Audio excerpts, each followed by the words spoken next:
Chandrababu super 6 U turn పథకాలపై పవన్ మౌనమా? తన సుదీర్ఘమైన అనుభవంతో సంపద సృష్టిస్తానని చెప్పిన ముఖ్యమంత్రి చంద్రబాబు నాయుడు ఇప్పుడు హామీలపై నాలుక మడతేస్తున్నారని, దీనిపై డిప్యూటీ సీఎం కూడా మౌనంగా ఉండిపోయారని వైఎస్ఆర్సీపీ మాజీ ఎమ్మెల్యే సుధాకర్ బాబు మండిపడ్డారు.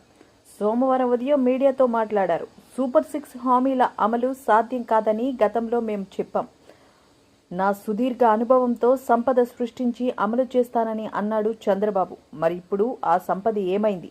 పథకాలు అమలు ఏమైంది? సూపర్ 6 హామీలు అమలు చేయించే బాధ్యత నాది అని పవన్ కళ్యాణ్ ఎన్నికలకు ముందు చెప్పారు.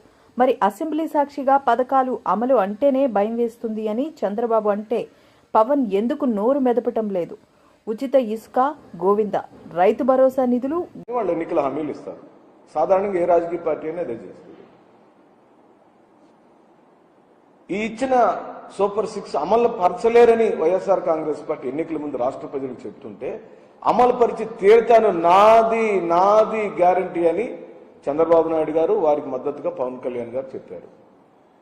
ఇప్పుడు అసెంబ్లీలో ఏం చెప్పారు? ఆ సూపర్ 6 చూస్తుంటే నాకు భయం వేస్తుంది అన్నాడు. ఎంత దారుణమైన స్టేట్మెంట్!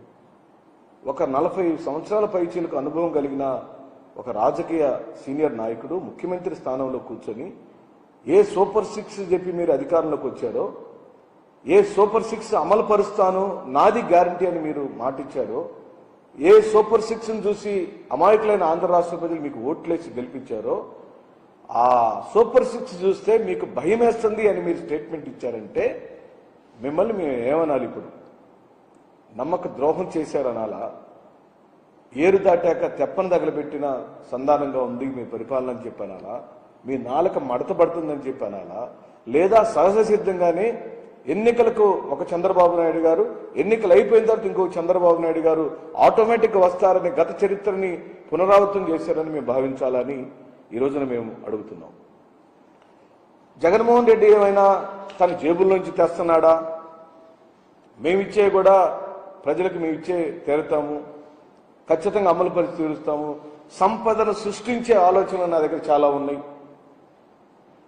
సంపదను ఆంధ్ర రాష్ట్రానికి, రాష్ట్ర ఖజానాకు సంపద ఎలా సృష్టించాలో నా బుర్ర నిండా బొచ్చడన్ని ఆలోచనలు ఉన్నాయి. నాకు అనుభవం ఉంది.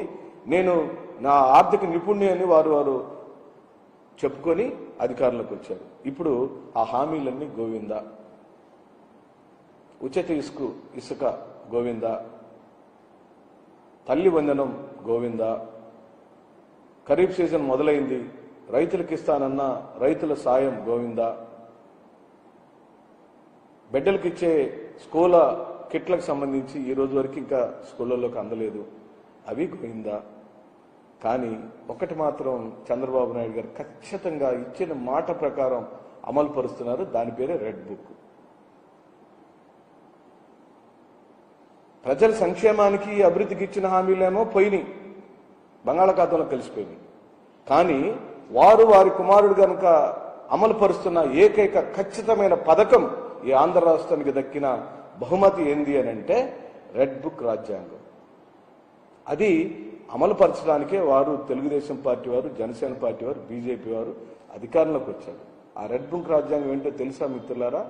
పక్కవాడిని కొట్టడం, పక్కవాడిని దౌర్జన్యంగా బజారుకి ఇడ్చడం,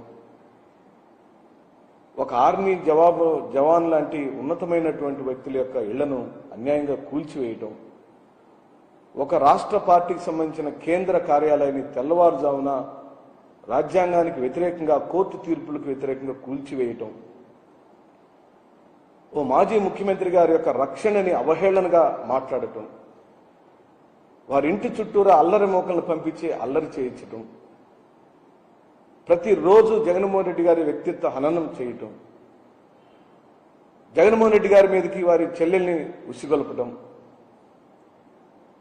ఇలా జగన్మోహన్ రెడ్డి గారిని సింగిల్గా ఎదుర్కోవటానికి వారి శక్తి సరిపోక ఇలాంటి అడ్డదారులను వారు తొక్కుతూ ఈ రోజున రెడ్ బుక్ రాజ్యాంగాన్ని అమలు పరుస్తున్నారు చంద్రబాబు నాయుడు గారు, లోకేష్ గారు మరియు పవన్ కళ్యాణ్ గారు. ప్రజలకు ఇచ్చిన హామీల విషయమై వారి నాలుక మడతపడుతున్న విధానాన్ని ఆంధ్ర రాష్ట్ర ప్రజలకు చెప్పదలుచుకున్నాం. ఎందుకు మడతపడుతుంది నారా చంద్రబాబు నాయుడు గారి నాలుక అంటే ఇది మొదటిసారా లేకపోతే గతంలో కూడా ఇలాగే జరిగిందా అని మనం పరిశీలిస్తే అమ్మ బాబోయ్ బాబు గారని అమ్మ బాబు గారు అని ప్రజలు ముక్కు మీద వేలేసుకుంటున్నారు. వారు ప్రధానంగా 50 రోజులు పరిపాలించిన తదుపరి అసెంబ్లీ సాక్షిగా ఆన్ రికార్డ్ వారిచ్చిన హామీలు చూస్తే ఆయనకు భయం వేస్తున్నట్టుగా ఒక ఎక్స్ప్రెషన్ ఇచ్చారు. ఎన్నికలకు ముందు వారు ఇస్తున్న హామీలు అమలుపరచలేరని అవి అమలుకు సాధ్యం కావని వైఎస్ఆర్ కాంగ్రెస్ పార్టీ మాలాంటి వాళ్ళందరం చెప్తున్నప్పుడు మీలాంటి పాత్రికేయ మిత్రులు వారిని అడిగారు, వైఎస్ఆర్ అమలుకు సాధ్యం కావంటున్నారండి, మీరు ఎలా దీన్ని అమలుపరచగలుగుతారని నారా చంద్రబాబు నాయుడు గారిని పాత్రికేయ మిత్రులు వైఎస్ఆర్ కాంగ్రెస్ పార్టీ తరఫున అడిగినప్పుడు నాకు సుదీర్ఘమైన రాజకీయ అనుభవం ఉంది, నేను చేసి చూపిస్తాను, సంపదను ఎలా సృష్టించాలో నాకు అపారమైన అనుభవం ఉంది కాబట్టి నేను ఇచ్చిన హామీలన్నిటినీ అమలు పరుస్తానని అన్నారు. ఆ సందర్భంలోనే మళ్ళీ విలేకరులు ఏమని ప్రశ్నించారంటే, మీరే కదా 1 నెల 2 నెలల క్రితం ఎన్నికల ప్రచారంలో మరో శ్రీలంక కాబోతుంది ఆంధ్రప్రదేశ్, మరో సొమాలియా కాబోతుంది ఆంధ్రప్రదేశ్, ఈయనిచ్చే అనగా జగన్మోహన్ రెడ్డి గారు ఇస్తున్నటువంటి సంక్షేమ పథకాల వల్ల రాష్ట్రం నాశనం అవుతుందని నారా చంద్రబాబు నాయుడు గారే అన్న విషయాన్ని వారు జ్ఞాపకం చేశారు.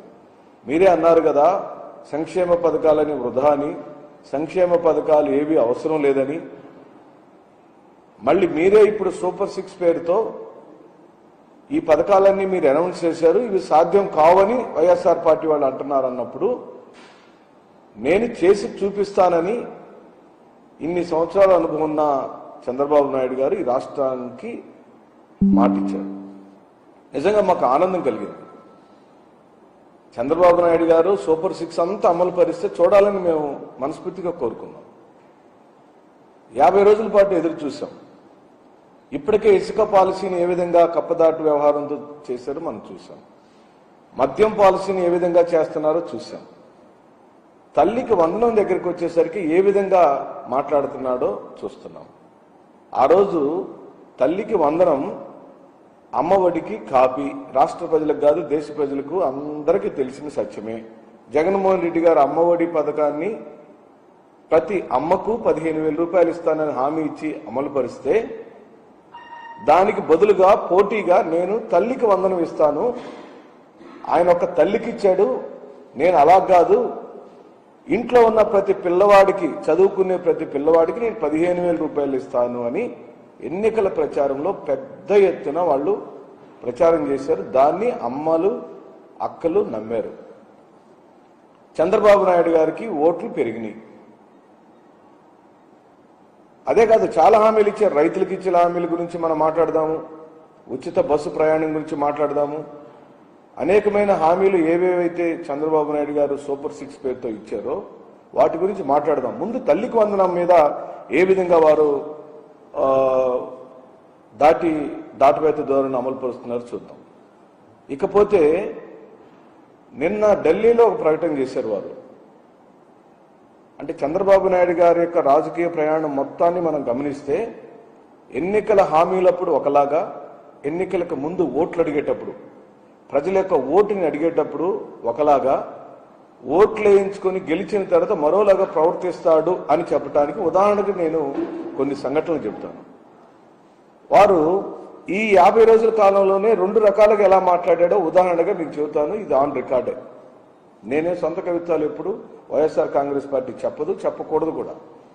ప్రజలకు మేము జవాబుదారీతనంగా 40% ఓట్లను సాధించుకున్న వైఎస్ఆర్ కాంగ్రెస్ పార్టీ 40% ఓట్లను గెయిన్ చేసిన మాకు బాధ్యత ఉంది. మేము బాధ్యతాయుతమైన ప్రతిపక్షంగా ప్రవర్తించాలి. మీరు చేస్తున్న ప్రతి తప్పుని ఎత్తి చూపించటమే ప్రతిపక్షంగా మా బాధ్యత. ఆ బాధ్యతని వైఎస్ఆర్ కాంగ్రెస్ పార్టీ శ్రీ జగన్మోహన్ రెడ్డి గారి నాయకత్వంలో నిరంతరం మేము ఇలా ప్రశ్నిస్తూనే ఉంటాం, మీ వెనక పడుతూనే ఉంటాం.